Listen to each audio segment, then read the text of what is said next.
Olá, você que nos acompanha aqui pelo Notícias Agrícolas. Começa agora mais um programa Previsão do Tempo, para você saber como é que vai ficar por tanto tempo aí na sua região.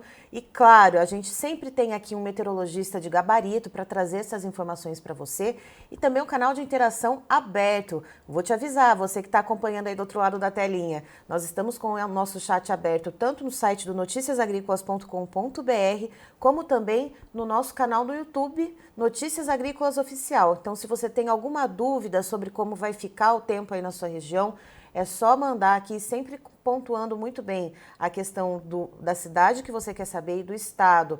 E claro, mande também aí informações de como é que está o tempo aí na sua região. Tá chovendo, não tá chovendo? Tá atrapalhando a colheita? Tá atrapalhando o plantio? Tá atrapalhando tratos culturais? Vamos compartilhar as informações aqui no nosso chat e construir o programa juntos. E para a entrevista de hoje eu chamo o Alexandre Nascimento, que é sócio-diretor e meteorologista da Notus. Alexandre, seja muito bem-vindo. Muito bom dia, Letícia. Bom dia a todos. Muito bom dia. Alexandre, vamos lá, começando por uma novidade que a gente não via ali há algum tempo, que é frio chegando. Pois é, o frio finalmente volta, né, a avançar pelo país, chegando a regiões aí do Sudeste, do Centro-Oeste. Mas, produtor, fique tranquilo, né, não tem risco nenhum. Pelo contrário, né, vai até ajudar aí a afastar cada vez mais a possibilidade de ondas de calor. Vai favorecer aí o retorno daquela condição de orvalho ali no começo da manhã, o que, né, é prato cheio aí para várias culturas, inclusive o milho aí, segunda safra. Ou seja, vamos aí respirar com um certo alívio de que o frio chega, tirem as blusinhas do armário, os casaquinhos, mas não vai ter geada, é isso? Isso, né? Existe aí até a possibilidade de geada, mas lá nas serras, né, gaúcha e catarinense, né, só naqueles municípios mais altos mesmo, onde até é esperado, né, que aconteça a geada, mas regiões aí agrícolas, por enquanto, sem nenhum risco. Alexandre, vamos lá, vamos entender então como é que esse frio ele começa a entrar pelo Brasil e como que ele começa a avançar, né? E para onde que esse frio vai e com qual intensidade ele chega, com qual intensidade ele avança. Vamos trazendo isso então para a nossa audiência. E você que está nos acompanhando, pode mandar suas perguntas, pode mandar também os seus comentários de como está o clima por aí. Lembrando, falando da cidade e estado também. Vamos lá, Alexandre. Vamos, vamos lá, Letícia. Olha só. A gente tem a frente fria que está aqui no litoral do Sudeste, né? Quem está acompanhando aí os noticiários na TV sabe que tem alerta aí de temporais no litoral de São Paulo, no estado do Rio de Janeiro, né? Esses temporais aí, né? Que podem ser, vamos colocar até uma palavra aqui, né, meio pesada, devastadores. Eles não vão além aí da faixa leste dessas regiões. Mas a novidade, né, que a gente até já falou, é exatamente o frio. Então, aqui a gente tem a frente fria, né? Aqui, ó, frente fria, tecnicamente falando, é o encontro de duas massas. Veja que tem um vento que sopra de cá, o outro que sopra de cá, e aqui eles se encontram. Então, é exatamente nesse ponto aqui tem a frente fria. Associada à frente fria tem o ciclone extratropical, né, que está bem afastado da costa. O pessoal não precisa se preocupar com isso. E associado a tudo isso, tem essa alta pressão que ainda está lá na Argentina, mas veja como o vento de quadrante sul começa a soprar em direção ao Brasil, né, ao sul do país, aqui é o Paraguai, ao Mato Grosso do Sul, chegando até Rondônia. Então, esse cara aqui é um cara que traz o frio. Ele vem sempre na retaguarda da frente fria. Então, só para a gente ter ideia do que eu estou falando, essa aqui foi as temperaturas hoje, né, durante a madrugada, comecinho de manhã. Então, ó, já chegou a níveis aí na casa de 7 graus na fronteira do Brasil com o Uruguai. E a expectativa é de que essa temperatura ela vá, né, esse frio ele vai avançando. Veja, aqui quanto mais puxando aqui para essas tonalidades em azul, chegando até roxo, é o frio, né, que o mais forte hoje aconteceu na Argentina, ali no Chile. Mas veja o que acontece de hoje para amanhã. Esse azul ele avança, né, e fica mais forte ainda sobre o estado do Rio Grande do Sul, ali sobre a região de Santa Catarina. Isso aqui temperaturas entre 2 e 4 graus, mas como eu falei, ó, região serrana, gaúcho catarinense. Para cá é frio, sim, entre 4 e 6 graus, 6 a 8 graus.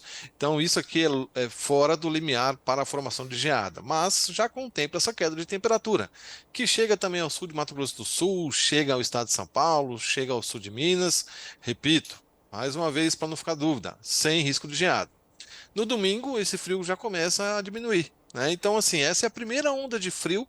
A gente até estava conversando fora do ar aqui, faz tempo que a gente não vê um frio, né, que nem é frio intenso, mas qualquer frio chegar, né, aí a São Paulo, a Minas Gerais. No ano passado a gente não teve ondas de frio. Esse ano promete, essa é a primeira delas, né, prometem outras. Quando for mais perto, a gente, né, traz os detalhes, mas só para a gente ter uma ideia, mais ou menos, a gente tem a expectativa de um frio um pouco mais intenso na virada de abril para maio, meados de maio, começo de junho, começo de julho, essas de junho e de julho com potencial para a formação de geada. É muito cedo para falar onde nesse momento, né? Mas, como eu falei, mais perto a gente volta a falar com mais assertividade. E esse frio, então, Alexandre, você conta que ele vai avançando aí ao longo do Brasil e ele vai perdendo ali, de certa forma, a força. Ah, vem carregado de chuvas também, esse friozinho? Como é que ele vai vir? Ou vem aquele friozinho mais seco? Vamos lá. Em algumas áreas, né, vai ser um frio úmido e em outras áreas um frio mais seco. Então, só para a gente saber exatamente o que vai acontecer, vamos dar uma acompanhada aqui nos mapas que eu trouxe essa semana. Então, eu vou pular um pouquinho isso aqui, que não tem grandes novidades. Então, olha só, a gente tem a expectativa de chuvas um pouco mais consistentes na faixa litorânea, como eu falei, né, aqui no litoral do Rio de Janeiro, por exemplo, né, a região serrana do Rio, os volumes podem superar a marca de 150 milímetros, né, o sul do estado do Espírito Santo também, mas veja, a região bem costeira. À medida que você vai avançando, essa chuva ela diminui. Então, por exemplo, aqui nessa área, a gente tem uma chuva que é acumulada em 7 dias. Então, pega essa frente fria que está hoje no litoral do Sudeste e pega uma próxima frente fria que avança pelo país entre terça e quarta-feira da semana que vem. Tá? Então, aqui nesse período de 15 a 21, são duas frentes frias, por isso que volta a chover aqui no sul do Brasil. Mas veja, não é um frio, não é bastante, não é chuva, perdão, não é chuva volumosa. É uma chuva normal. Pessoal, eu vou pedir perdão mais uma vez, tá? Eu esqueci de trocar aqui as datas. Então, só para a gente não se perder, eu vou narrando aqui para vocês, tá? Que datas que são essas? Aqui não é de 15 a 21. Então, vamos prestar atenção no que eu estou falando. Hoje é dia 4, aqui vai do dia 5 ao dia 11. Essa é a previsão entre os dias 5 e 11. Depois, previsão entre os dias 12 e 18, né? As frentes frias chegarão à Bahia. Então você aí, a produtora agrícola da Bahia, né, volta a ter um pouco mais de chuva, aí até na faixa litorânea, o pessoal aí do sertão, do Nordeste, né, o pessoal que vai começar a colher, né, aí no Mato Piba, pode ter um dia ou outro de interrupção. Isso não quer dizer que vai ser invernado, tá?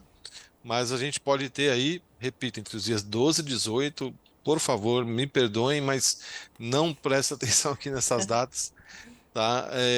Depois eu posso mandar aí os mapas corrigidos aí para o pessoal do Notícias Agrícolas, eles podem dividir com vocês. Mas entre os dias 12 e 18, a frente fria consegue chegar até lá na Bahia. Veja que a gente vai ter outra frente fria chegando ao Rio Grande do Sul, e isso, aliás, o sul do Brasil, e isso se repete semana a semana, que entre 19 e 25, aqui na virada do mês, aqui a gente chega até o começo de maio.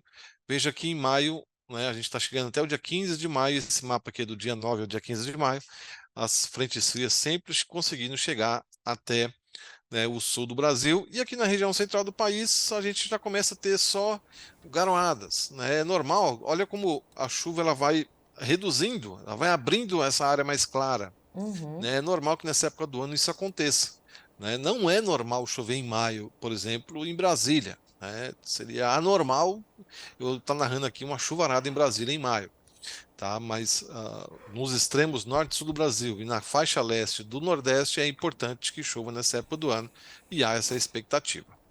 Alexandre, você falou aí de possibilidade de chuvas na Bahia. Eu não estou vendo aqui os telespectadores fiéis aqui que sempre perguntam para a gente da Bahia.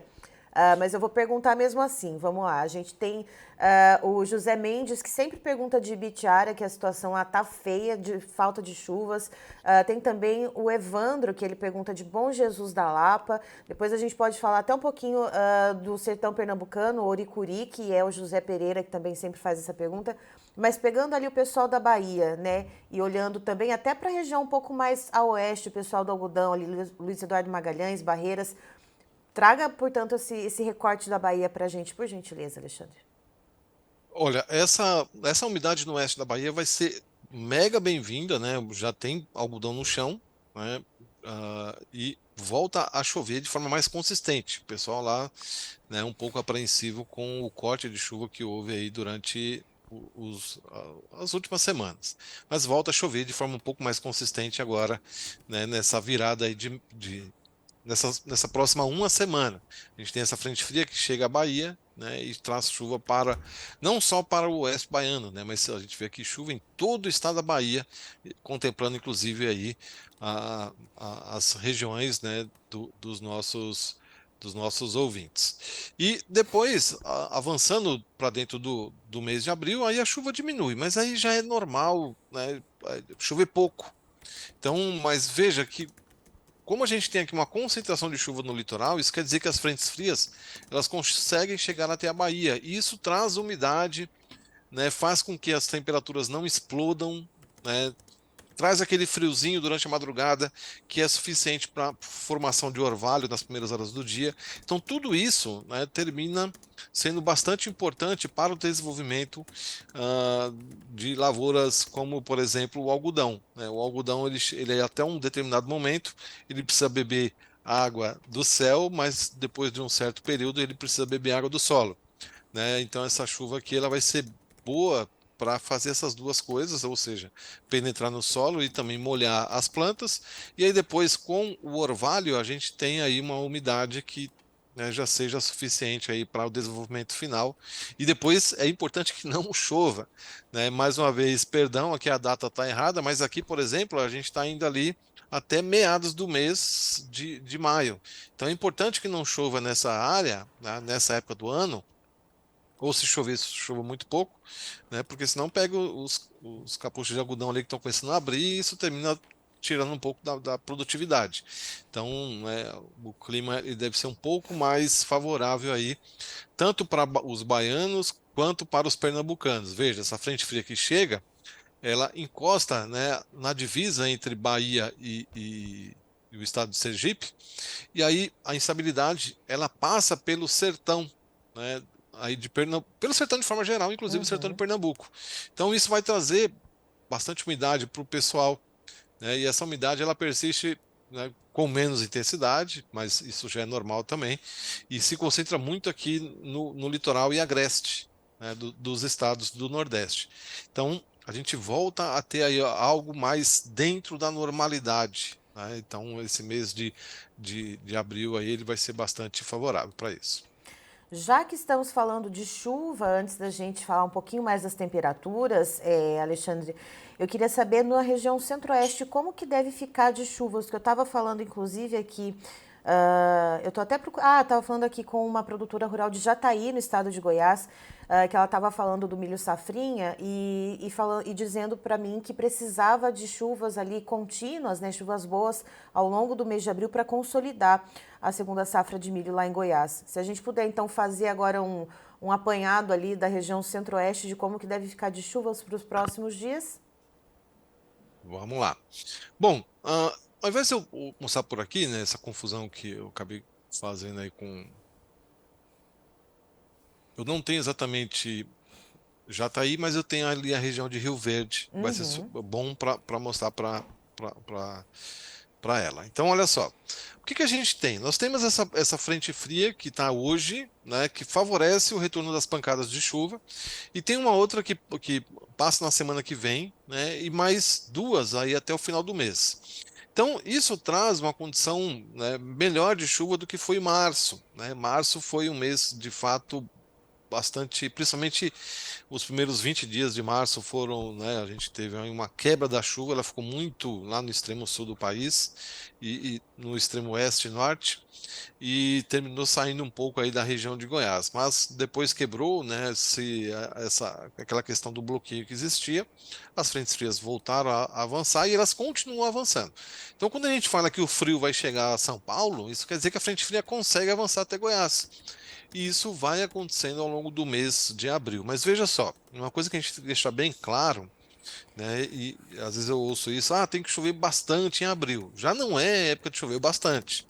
Tá? Então, se a gente fizesse aqui uma soma, né, vai ser difícil fazer essa soma rápido, mas aqui a gente tem algo em torno aí de 100 e poucos milímetros, tá? Então é uma chuva mais ou menos dentro de uma normalidade para o mês de abril, né? Não, eu preciso de 200 milímetros em abril. Gente, não vai acontecer, né? No estado de Goiás, por exemplo, em Minas Gerais, né, é difícil, a não ser que seja lá para o lado, né, do próximo do litoral, mas para dentro, como é o caso de Rio Verde, de Jataí, a expectativa aí dessas frentes frias, ela derruba um pouco de chuva.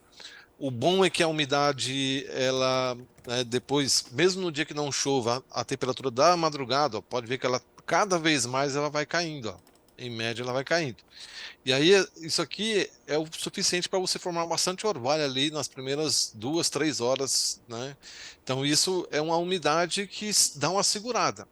Então, eu acredito que, assim, a gente deve ter né, uma manutenção aí positiva dessa umidade aí para o milho segunda safra aí na região de Goiás. É lógico que vai ter área, né, essa chuva não está caindo de forma consistente em todas as áreas. A gente tem produtor, por exemplo, na região de Formosa, que ele nos relata: olha, eu tenho 3 áreas, eu escolhi fazer numa área onde normalmente chove mais e é exatamente na área que não está chovendo.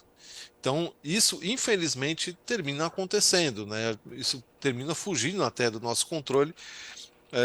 A chuva ela tem acontecido de forma bastante manchada, bastante irregular, é a tal chuva isolada, né? Que termina contemplando umas áreas e às vezes o vizinho não, tá? Então, mas enfim, ao longo aí dessas próximas semanas tem expectativa dessas chuvas que vão continuar sendo manchadas, mas tem expectativa de chuva.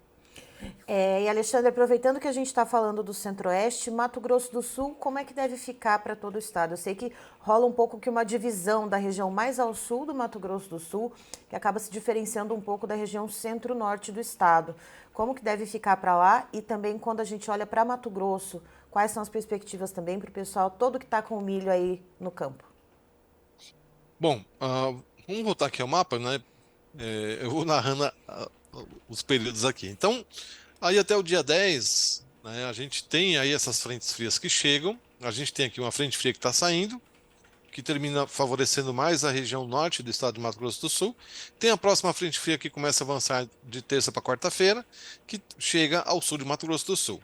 Aqui ela tá, né, tem um rabicho aqui pegando a região de Campo Grande. A região de Campo Grande, nesses últimos, né, do finalzinho ali de abril, de março e comecinho de abril, teve uma chuva bastante consistente. Essa última frente fria não pegou, né, mas a da semana passada pegou.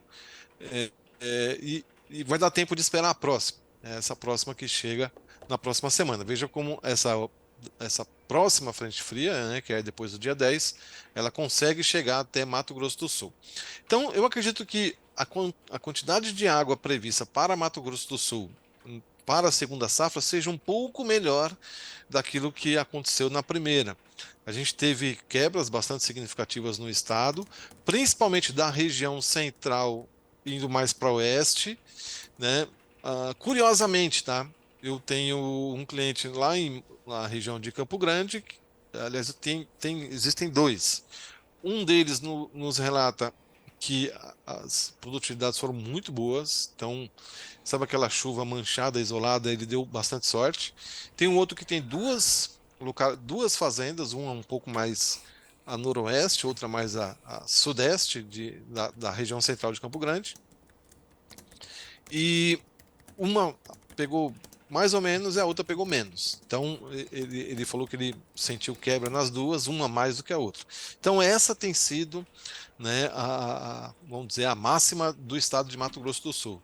Muita variabilidade de produtividade por conta dessas chuvas manchadas, tá? E isso pode ser que tenha uma situação um pouco melhor aí para o milho segunda safra, porque já choveu um pouco melhor e a perspectiva é de que a gente continue tendo frentes frias, ó, chegando até Mato Grosso do Sul. Aí depois, né, entrando aqui, né, entrando em maio, já começa a diminuir um pouco a condição.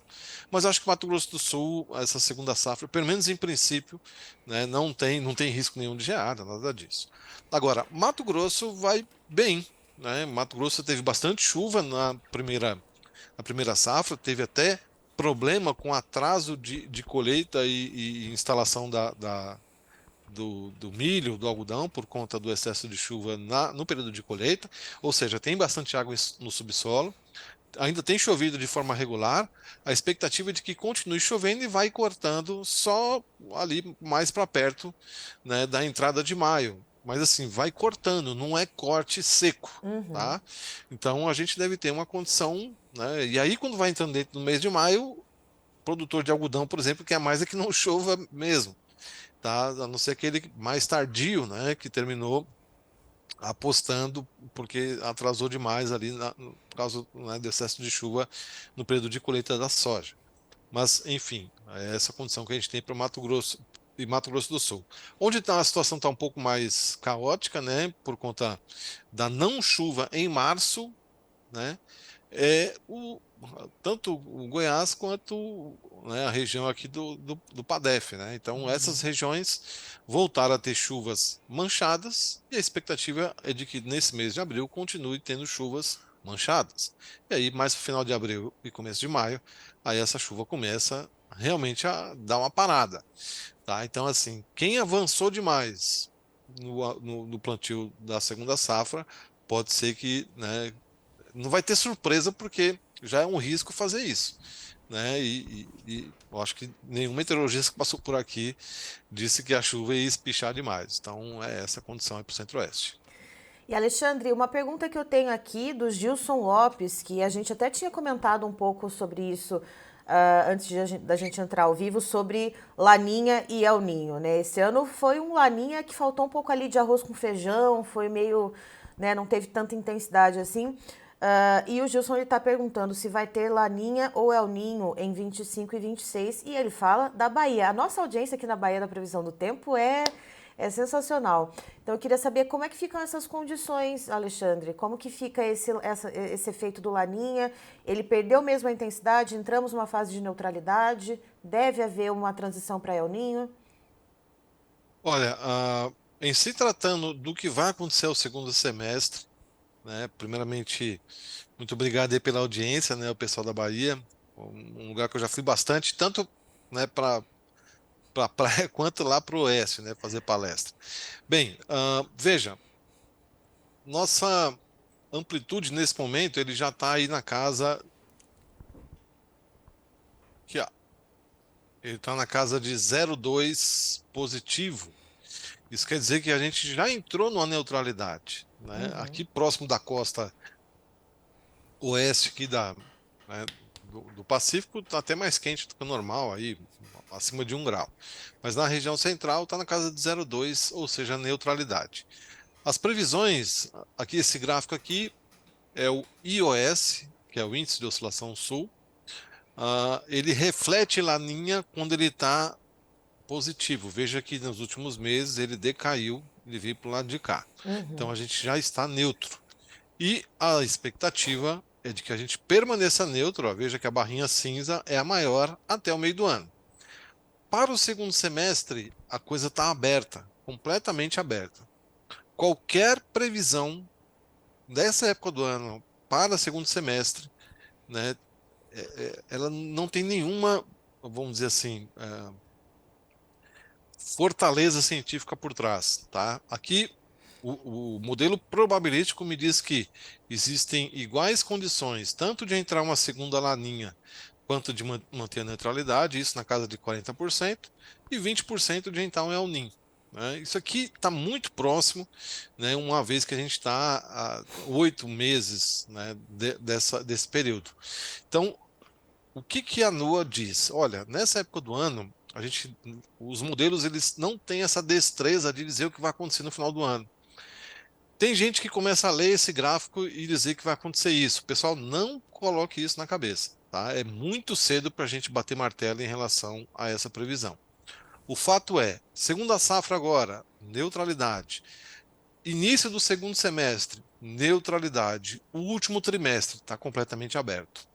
Tá? Eu vou ter o prazer imenso de voltar aqui depois, mais para frente, e dizer qual que é a expectativa. Mas, em princípio, né, seria muito prematuro eu trazer aqui alguma previsão para a virada de 25 para 26.